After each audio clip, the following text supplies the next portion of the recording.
Beep, beep, beep, beep, beep, beep, beep. My research topic is on the group Classical Art Memes, where people share memes made from classical arts. It is public and active with 64.4 thousand members and hundreds of new members and posts every day. The group was created during the height of COVID-19 in September 2021, reflecting a broader trend of social media booms during lockdowns. My research question is, how do participation in classical art memes reflect digital belonging?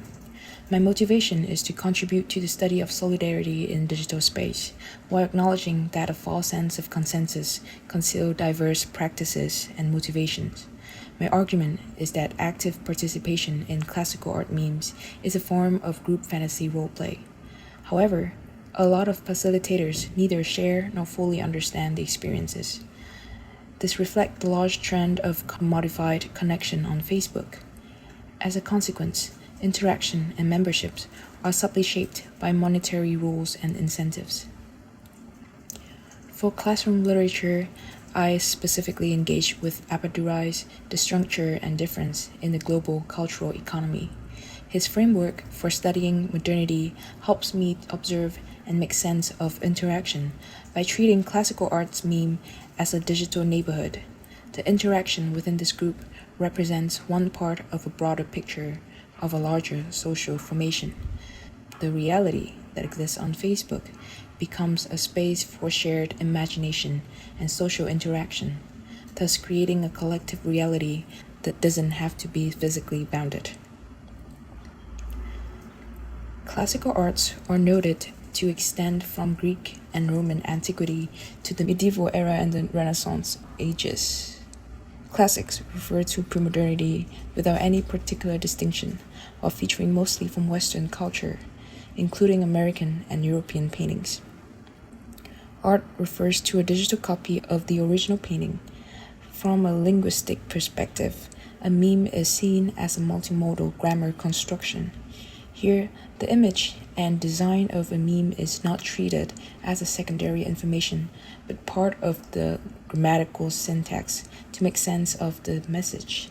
I'll look at the syntax, idea space, and reference point when analyzing memes. I'll also focus on the psychological aspect of role-playing. Responding to a meme requires responding to the idea the meme is referencing. One use of role-playing is to escape reality into a new situation. Participants practice performing identities and roles or learn to empathize with different viewpoints. From a cognitive perspective, our brain processes fictitious and real concepts the same way, thus engaging with fictions can lead to increased capabilities for empathy and understanding. Double consciousness or identity shift during role-playing is called immersion. My approach constructs a thick description of the community by engaging as a lurker. Thick description refers to the search for meaning through detailed accounts of practices interpreted within their cultural and social context. This method is grounded in the belief that culture is multi-layered and deeply embedded with meaning. As I observed and interpreted interaction within the Facebook group, I refined my description by uncovering new insights about the actions. Notably, I was not alone in studying this group.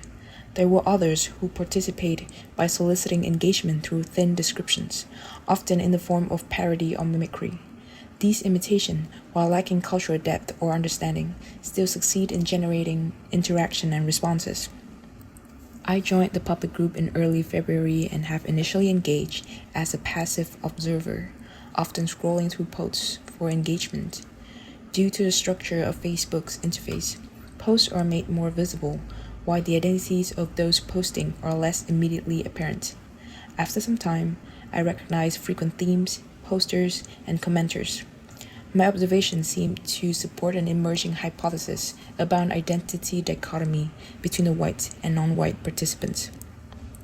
To avoid imposing assumptions, I tried to dig deeper by selecting several participants for closer attention, reviewing both their contribution within the group and their personal profiles. Overall, I try to resist biases embedded in the platform's design that foregrounds some feature while obscuring others.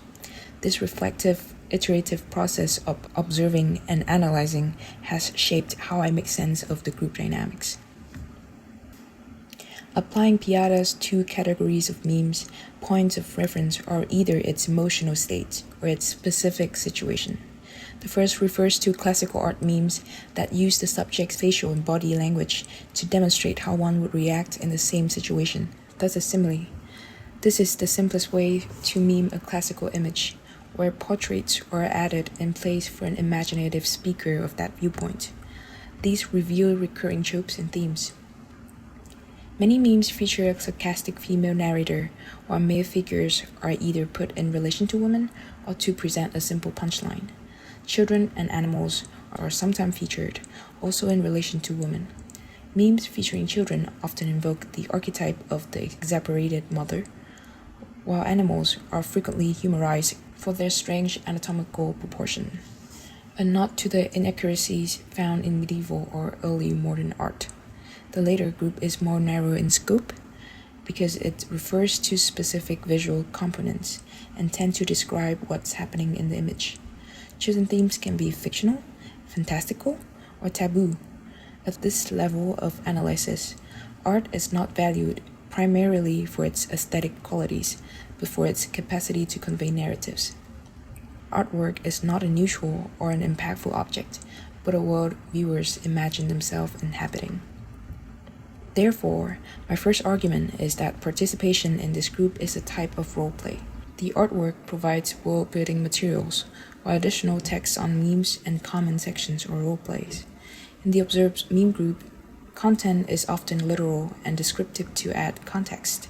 As discussions take material from the painting, participants imagine themselves in that world.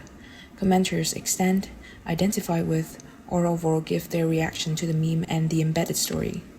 My second argument is that a key participant group consists of American seniors who engage out of a desire to resonate with others, regulate meaning, and reinforce their identity through group belonging. First, our understanding of what is real versus imaginary may depend on how personally meaningful or relevant the imagined content is to us. Essentially, the more closely a concept aligns with our everyday experiences, the more likely we are to interpret it as real. In the case of memes, the scene is often related to the viewers, which may lead them to feel as though the posters has shared a similar experience. Second, they have a specific idea of what a meme should be. When a meme doesn't meet their expectation, they get confused. Referring back to the accustomed trope of the sarcastic woman, when confronted with the notion of a covetous woman, commenters respond with surprise. As mentioned, the language used on meme is very lengthy, descriptive, and literal compared to other memes.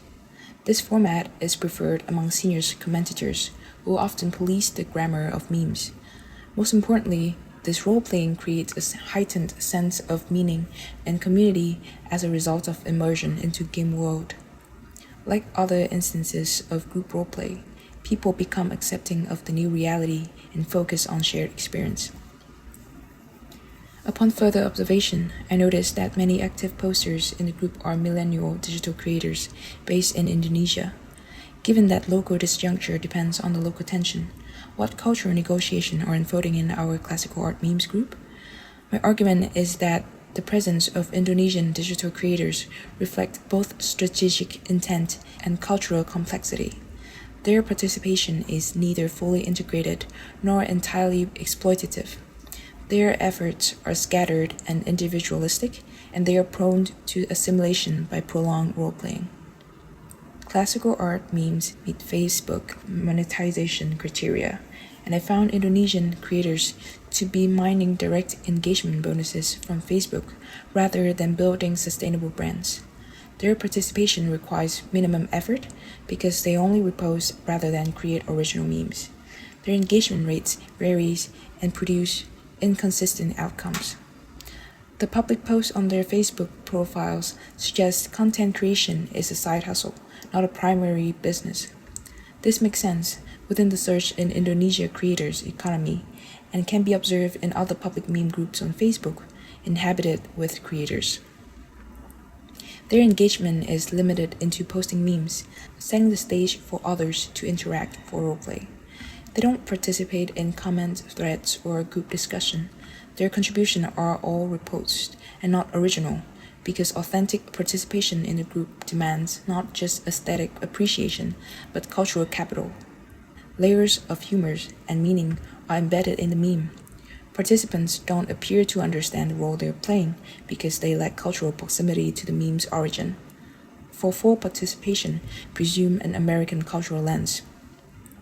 For example, one popular meme implicitly supported the gender binary by mocking the use of they/them pronouns, an argument embedded in cultural assumptions that may not be universally understood.